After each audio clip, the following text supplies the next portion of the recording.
what is the time frame which the protagonists of this school of thought would like to prescribe for us? 2 decades, 3 decades? How much time should we wait? How much time should we take to procrastinate, to cogitate, to discuss, to come to an agreement? Nothing has happened suddenly. Everything has proceeded according to a plan. And this is how we would like to proceed even in future, on the basis of consensus. And I'd like to appeal to you, an appeal which I'll reiterate, because this is something which I have been doing for the last 12, 18 months, that we must be able to build a more widespread consensus in this country for the economic reforms program. Because if we do not do this, and if the critics of the economic reforms program are able to carry the day, then we will be exposing not only ourselves, but the whole country to the criticism that economic reforms in this country are meant for the few, they are meant for the mega cities, they are meant for the elite, they are meant for the rich, and that economic reforms program are generally anti-employment, anti-poor, anti-rural areas, anti-people.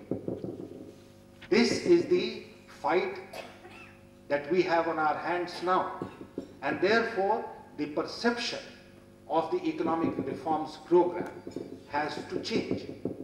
And that's why, if you go through the President's address to the sessions of Parliament, to the joint session of Parliament, earlier this, when the new Parliament was assembled, you will find that in the framework of the economic reforms program that we have given, we have emphasized the importance of the rural economy, one, and we have emphasized the need for meeting within the shortest possible time the basic needs of the people.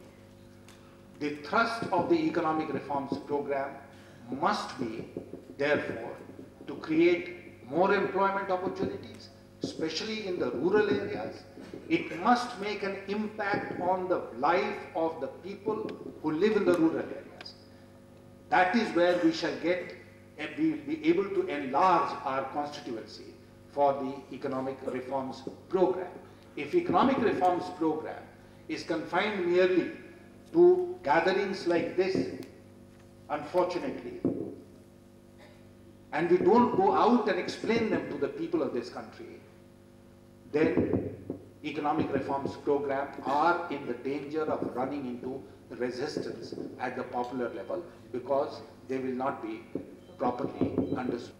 I have said this once again on many occasions, that a country like India lives in all the centuries of time. This is a basic thing about India which we have to realize. It is not merely the 21st century to which we must look.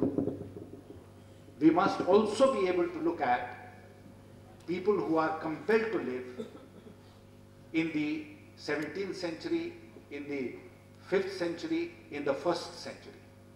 And all of us who have traveled through the length and breadth of this country are aware of the fact that there are communities which are still living in the past. And they have to be brought to the present level.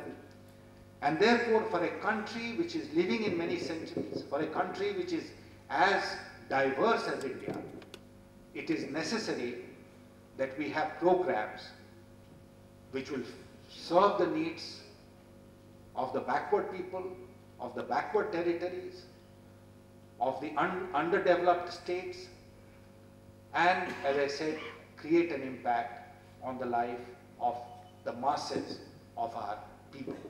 Unfortunately, what has happened is that whenever we talk in terms of economic reforms, the first question which anyone asks me is, what is your opinion about foreign investment? It's done in the past, even in the future, and I'd like to say that while we are determined to go ahead with the reform program, with progress, with development. All these will succeed only when we work in partnership.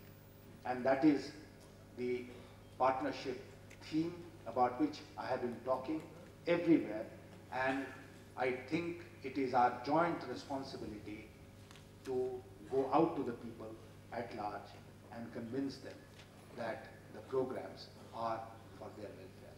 With these words, I thank you once again for the opportunity.